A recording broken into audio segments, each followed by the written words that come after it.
করা একটা যুদ্ধের বিষয় ছিল। তার ভিতরে আপনার দেখা গেছে আমার এই যে মেয়েটাকে দেখেন, এই যে ওর অবস্থা দেখেন, ওর পুরোটা দেহ মনে করেন ওরে মশায়, মানে আমি তো যতটা কষ্ট করছি বা করতে চাইতেছি তা তো আমার বাচ্চাদের জন্য না। তো আমার বাচ্চাই যদি সুস্থ না থাকে আর আমার বাচ্চাদেরকে যদি আমি সুস্থ না রাখি, ওই কাজের আমার কোনো প্রয়োজন নেই। এটাই সবচেয়ে বড় কথা। এজন্যই আমি মূলত আর ওই চায়ের দোকানটা কষ্টকর ছিল সবচেয়ে বেশি এটাই। আপনার এই বিকেল 5টা-6টা থেকে শুরু হতো, আপনার রাত 12টা এই পর্যন্ত। বাসায় যেতে যেতে আমার 1টাও বেজে যেত। আচ্ছা আপু, আপনি যখন চায়ের দোকানে বসতেন কয়টা বাজে আসতেন? মানে চায়ের দোকানটা খোলা হতো আপনার সন্ধ্যা 6টায়। সন্ধ্যা 6টায়? আমি আসতাম 5টায়, মানে চালু করতে করতে 6টা বেজে যেত, রাত 12টা-1টা পর্যন্ত খোলা থাকতো। হ্যাঁ। তো আচ্ছা, আপনি তো একজন নারী, তারপরও আমরা বলবো সুদর্শন একজন সুন্দরী নারী। তো আপনি চায়ের দোকান করতে গিয়ে কখনো বুলিংয়ের শিকার হয়েছে কিনা? না, আমার ক্ষেত্রে এটা হয় নাই।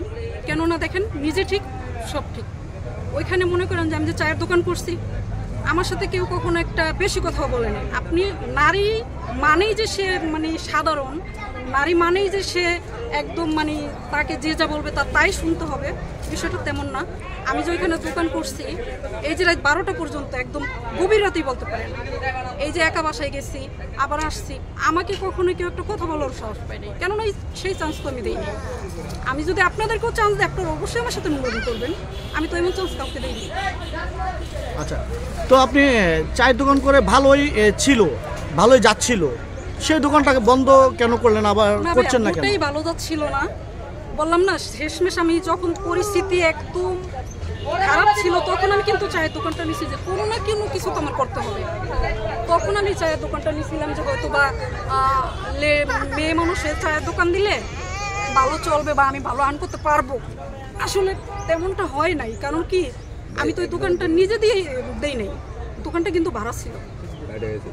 আচ্ছা, দোকানটা ভাড়া ছিল, আমার দোকান ভাড়া দিতে হতো, আমার রুট খরচ দিতে হতো, আমার পাশাপাশি ওই ছেলেটার খরচ দিতে হতো, বাজারের বিষয়টা, আবার আমার সংসারের খরচ, সব মিলিয়ে এটা আমার জন্য মোটেও ভালো ছিল না। আচ্ছা, আপনার স্বামী কতদিন আপনার কাছ থেকে চলে গেছে? আজকে কয় তারিখ? 16 তারিখ আসছে। 16 তারিখ? জি। এই 20 তারিখে পুরো 4 মাস হবে। 4 মাস। এবার তো খোঁজ খবর কি নিছে আপনাদের? খোঁজ খবর নিছে বলতে কি, উনি ফোন দেয়, ফোন দিয়ে মানে মেয়ের কানে আমি ধরাই দিই, ওই মেয়ের সাথে বাবা কেমন আছে, মেয়ের সাথে কথা বলে। যখন আমি খরচপাতির কথা বলি তখন আর সাথে কোনো কন্ট্যাক্ট করে না। আপনার সাথে কি ডিভোর্স হয়ে গেছে? না, ডিভোর্স হয় নাই, ডিভোর্স হয় নাই।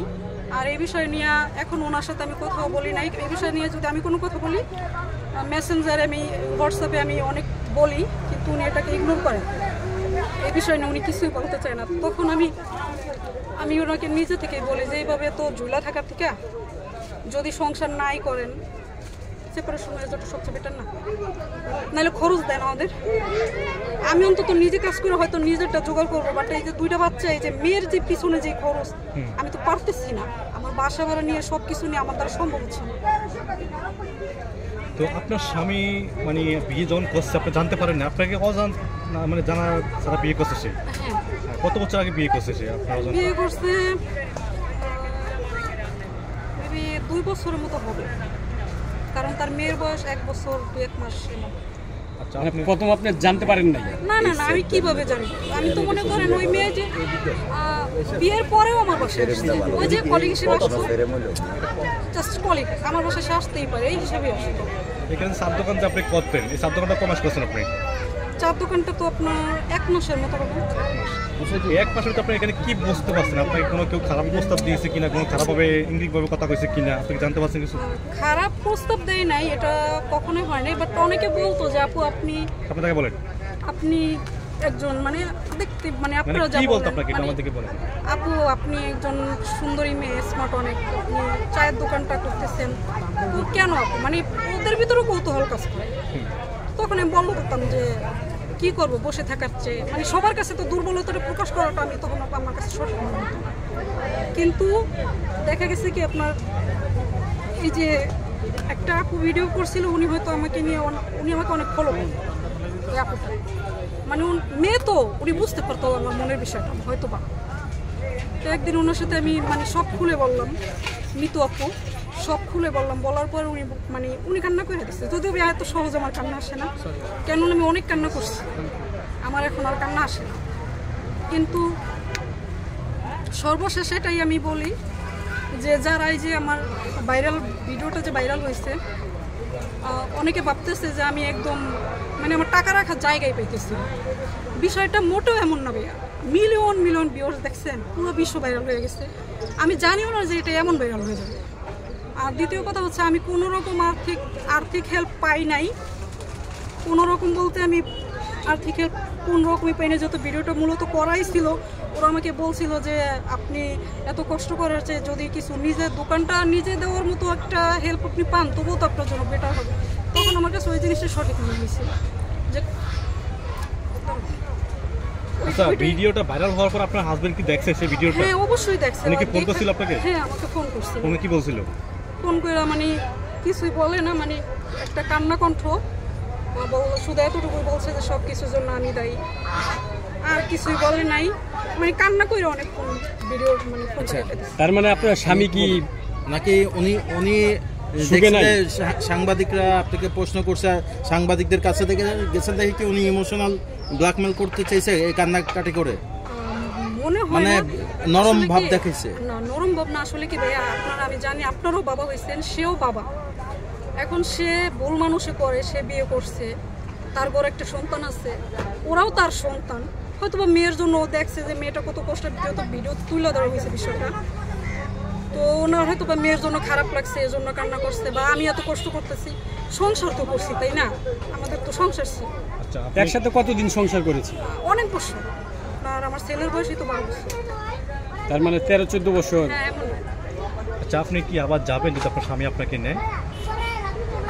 এই বিষয়ে আমি এখনো কিছু বলতে পারতেছি হয়তো না। সত্যিনের ঘরে সংসার করতে হবে যদি আপনার স্বামী আপনাকে নেয়, তো আপনি কি সেই দেখেন হিসাবে কি ভাইয়া, যাবেন কিনা? মূল কথা হচ্ছে কি, আমি না আমার বাচ্চাদেরকে না মানে মা বাবা ছাড়া করতে চাইতেছি না, এটা 1 নম্বর কথা। আর দ্বিতীয় কথা হচ্ছে কি, মা বাবা ছাড়া বাবা মা ছাড়া মানে বড় হওয়াটা, বাবা মা ছাড়া যে একটা জীবন যুদ্ধ, এটা আমি হারে হারে টের পাইছি। আর আমি এই বিষয়টা জানি। আমি ছেলেকে নিয়ে এতটা ভাবি না, তো ছেলে তো ছেলে, ওরে কেউ তুইলেও নিবে না, ওকে কেউ বাজিঙ্গিত করবে না। আর আমাদের দেশে যা হচ্ছে শিশু দর্শন, এর কথা তো আর বলে লাভ নেই, ওকে কেউ দর্শনও করবে না। আর এটা তো মেয়ে, ওকে নিয়ে আমার একটু ভাবনাটা বেশি। আর আমি মোটেও চাইতেছি না যে ওর মাথার উপর থেকে আমি বা ওর বাবার ছায়া সরে যাবে, কোনোটাই না। এই যে সবাই আমাকে মানে হেল্প কি, তারা আমাকে বিয়ে করবে, মানে কোনো কথা নাই, তারা আমাকে বিয়ে করবে। আমি কি ভাই আপনাদের কাছে বিয়ের ইন্টারভিউ দিচ্ছি? আমি কি বিয়ে করার জন্য এই জীবনযুদ্ধে নামছি? আমি কতটা কষ্ট করছি, কতটা পরিশ্রম করছি, এখন তো আমি জানি, আর যারা দেখছে তারাও জানে। আচ্ছা, ভিডিও করার পরে আপনাকে কতজন লোকে বিয়ের প্রস্তাব দিয়েছে বন্ধু? আমি কতজনের কথা আপনাদের বলবো, কোনো হিসাব নেই। মানে কয়েক যদিও হাজার? স্ক্রিন আমার নাম্বার দেওয়া ছিল না, তো ওই যে ভিডিওগুলো করছে উনি নাম্বার চাইছিল, আমি বললাম যে আমাকে বিরক্ত করে, আমি একদমই পছন্দ করি না, আমাকে বিরক্ত করবে। তো তখন হয়তো বা ওনাকে আমি বলছে যদি কেউ আমাকে আর্থিক হেল্প করতে চায় যে আমি আমার জীবন যুদ্ধ সবে যাই না শুনি না, যদি কেউ আমাকে নিঃস্বার্থভাবে আমাকে যদি কেউ একটু হেল্প করতে চায় আর্থিকভাবে, তখন তাকে এই নাম্বারটা দিবেন। কিন্তু তার মনোভাব বুঝছে। দেখা গেছে উনি হয়তো এত কথা বলেনি, আর্থিক হেল্প করবো ওনার কাছে বললে নাম্বারটা নিছে, ফোন দেওয়া শুরু। তো ফোন দিয়েই প্রথম কথা চ্যাটিং শুরু করে। আমার তো ভাই এত ধৈর্য নাই, এই বেড়াগুলাকে এত কথা বলা আমার এত ধৈর্য নেই। পরে ওই মূল কথাই বিয়ে করবো, আমি আপনার পুরো দায়িত্ব নিতে চাই, মানে আমার 14 বছরের দায়িত্ব নিয়ে নিছে, কিন্তু সে আমাকে হেল্প করবে, কি করবে? সে আমাকে বিয়ে করবে।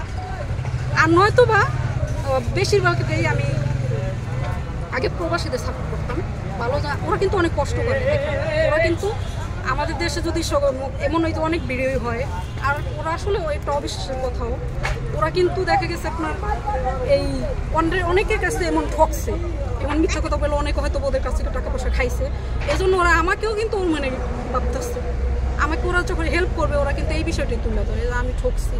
তো সর্বশেষ আমি ওর নামটা না বললেই না, একটা লোকের আমি নাম বলি,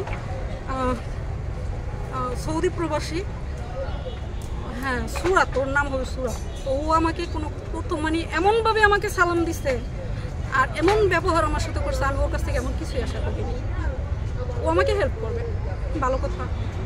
যে আমার কোনো উদ্দেশ্যও নাই, কিচ্ছু না, আপনার নাম্বারটা দেন, আপনাকে আমি জাস্ট হেল্প করবো, আপনি ভালো থাকবেন, আপনার মাসে যা লাগে আমি দেবো, আপনি আর চায়ের দোকান করবেন না, মানে আশ্বাস যাকে বলে।